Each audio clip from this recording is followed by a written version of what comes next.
Hello everybody and welcome to another review of Drones Visual. As many of you know, FPV flying is a nice hobby, but it can also turn out to be an expensive one.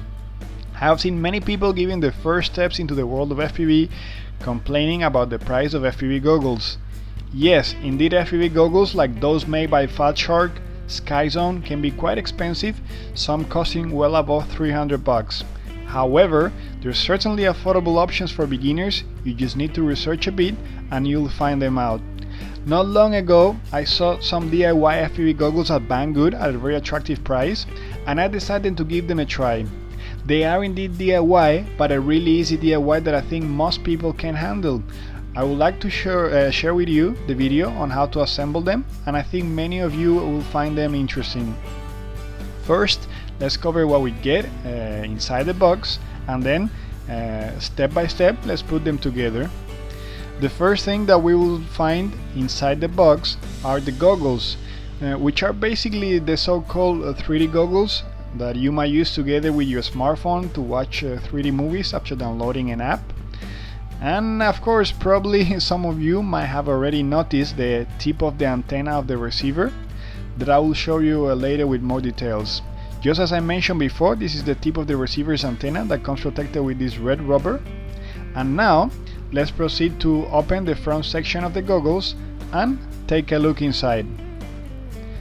The screen provided with the goggles will go in the space that I'm showing you over here, and it's attached to the frame of the goggles using a very clever method that I will show you in a moment.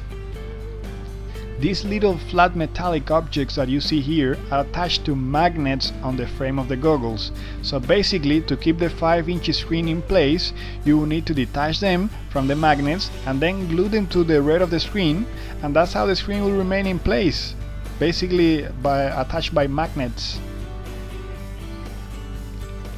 Now you can finally see the receiver here, which is attached with a sticky pad to the front part of the goggles. There's a channel display on this receiver, a channel selector, and a connector at the bottom for the power supply and the signal. Then if we move to the opposite side of the front part of the FPV goggles, we will see this unused sticky pad here, and this is where we will place the screen adjustment buttons that I will show you in a while. The 5-inch screen, as you can see, comes in this anti-static plastic bag. The resolution of the screen is 800 by 400 and the brightness 500 CD. Then on the rear of the screen we'll find the circuit board with the connectors for the power supply and the signal. To control the screen settings, you are provided with these 3 buttons that will allow you to navigate through and select options. The buttons connect directly to the screen using this tiny connector over here. Then we have the signal and power wires that connect to the screen, and may you wish to connect the screen to another video source, you'll be provided with these RCA cables, 2 for the signal and the red one for the power.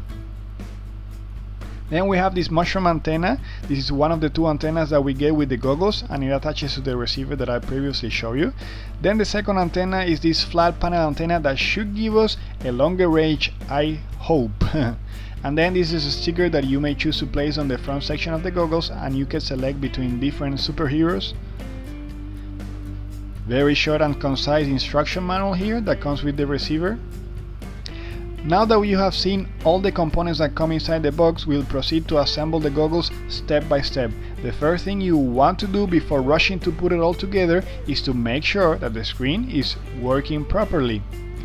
On the back of the screen there are 2 connectors on the lower part of the circuit board. One is for the video signal and power wires, all in one connector, and the other tiny one is for the buttons to control the screen settings. If you remember, I showed you the buttons a while ago. The connector that connects into the screen doesn't have 4 wires, it has actually only 3, one has been removed, so you will have basically a positive, negative and video, and then the black servo lead will connect to the video receiver and the white one to the screen. Let's proceed to connect the first white connector to the screen. There is only one way of connecting this, so I think you shouldn't have problems finding out how to do it. As you can see, the positive wire is closer to the left edge of the screen, and the yellow wire is more towards the center of the screen. Push them well until you feel it's properly plugged.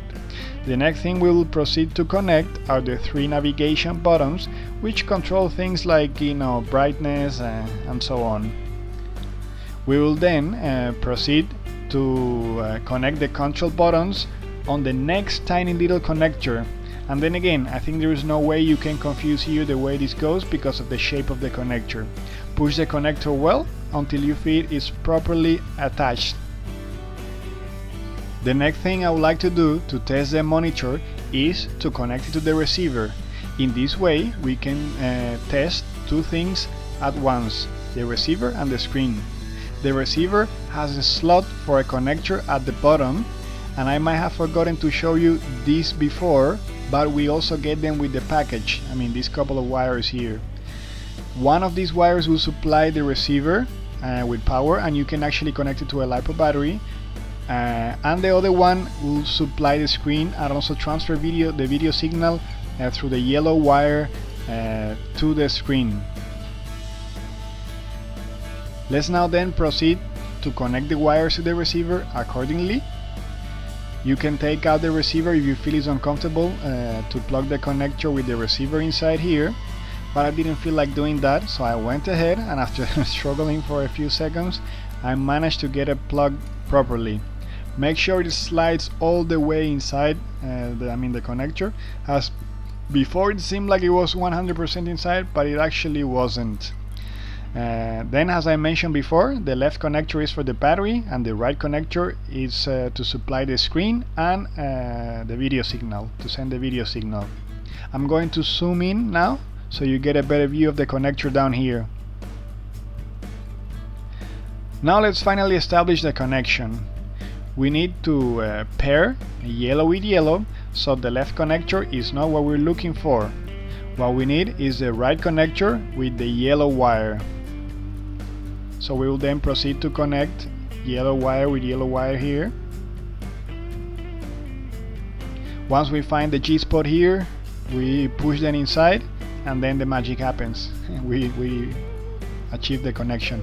Let me zoom in a little bit here so you get a better view of the connectors and the wires, in case you didn't see them well in the previous frame. Let me then place the antenna over here on the receiver. The receiver seems well attached. It does not move at all as I place the antenna, so that's a solid rock sticky pad over here. Good news. To test the receiver, I have here a very tiny FPV system from eChine. I have this camera attached to an FPV transmitter that you can see below.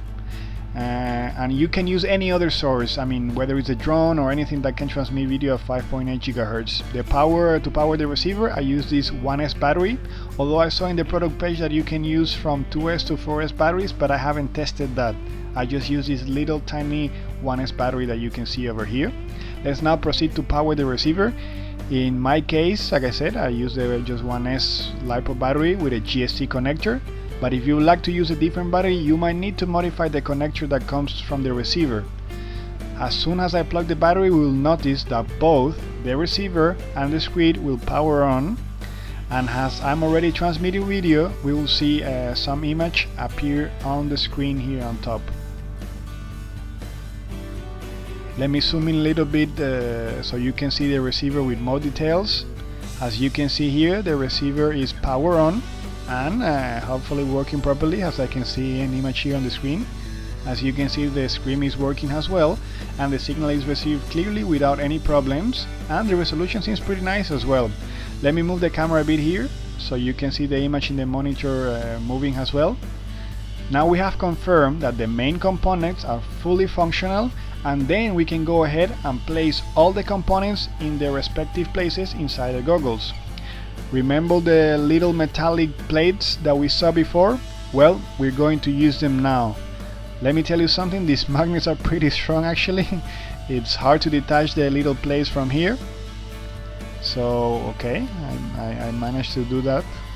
What we'll do next is to basically glue the plates to the rear of the screen. I use this glue that you can see over here, but let me tell you that it's not included, so you have to buy your own glue. Then now let's place some glue on the little plates and hurry up to place them on the back of the screen to avoid so the glue doesn't dry. We'll have to place them pretty close to the corner of the screen.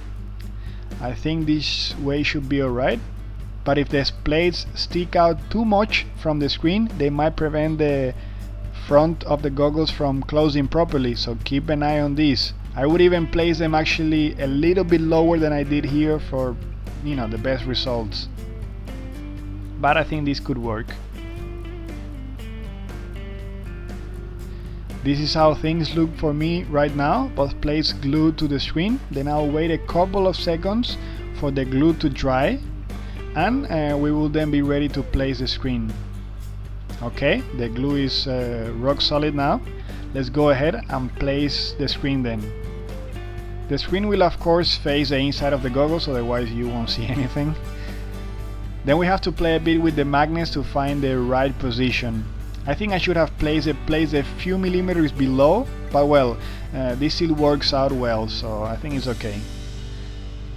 And then once the screen is in place, we can then close the goggles. The screen is already in place, so now let's go ahead and place the control unit with the 3 buttons on the red stick pad that you can see here on the back. Let me focus there. Okay, you can see it now, and I already showed you that before.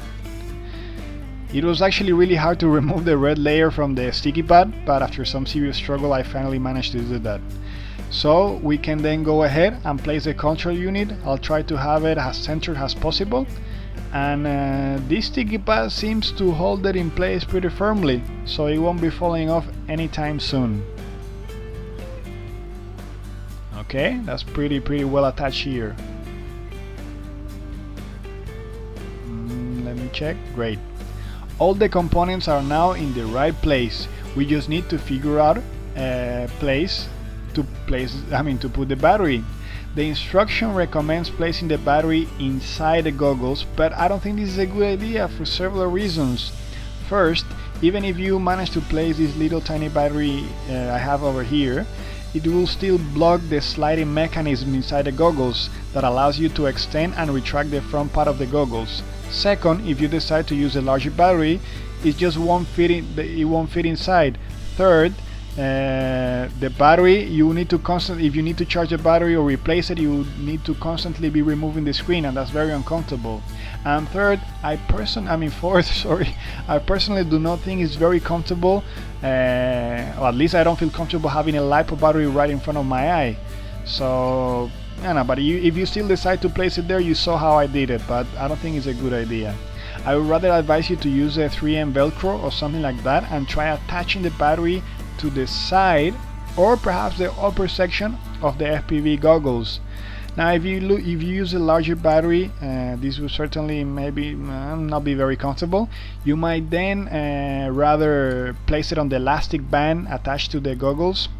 I will let you decide that. I'm sure you'll come with some clever ways of doing it. In my case, what I actually ended up doing, because I'm using such a small battery, it takes no space, so I opted for having it here on the top. I'm not sure if everybody will be happy with this, but I find it comfortable, and you know, I didn't find any problems with this. Now, one advice when connecting the battery, do keep an eye in the polarity, as I think it's not impossible to insert the battery incorrectly by not paying attention, and that would be rather sad. So please do take care of this to avoid any problems. Now let's see how things look inside. I think the resolution is pretty nice, 800 by 400, and although from here you can see the edges of the screen, once you wear the goggles those edges won't be visible. Now I'm very excited to go out and do some FPV flying, and they're quite comfortable also, thanks to this sort of foam that you can see here around the edge of the goggles. Then you can adjust the distance of the screen using these wheels here on the side, and the front section of the goggle will slide back and forth, and that's one of the reasons I didn't want to place the battery inside, as it blocks this sliding mechanism. Finally, you can select your superhero and place it on the front part of the goggles to give them some more personality, I'll say. I have to say that I kinda love the way they look from the front. Well, now you saw that it's really easy to assemble these goggles. They come at a really nice price, right below 100 bucks, 97 I think. And I will place a link in the description. And before I forget, if you lose signal, you won't see a blue screen, you'll see white noise. So I think many of you will be satisfied with this. To conclude, I think this is a really nice FPV kit, very easy to assemble. You don't need much knowledge to be able to do it yourself. The screen seems bright enough and it has a decent resolution, 800 by 400. We get two antennas, one is a flat panel for longer range and the other one is a mushroom. And although, the options we have with these goggles are very limited, they still provide a great kit for beginners or even for advanced pilots actually trying to prevent their wallets from drying up completely. So I think it's a good option for both. And certainly many of you will like them. If you like my mini review, please do like my video. I will also appreciate any feedback. I would like to hear how you have handled the battery issue, or any other questions or things that you might have in mind. Please do comment. If you like the topic of drones and would like to be informed about the latest news directly from China, please do subscribe to my channel. I will certainly appreciate that. Looking forward to seeing you in my next video. Hasta la vista.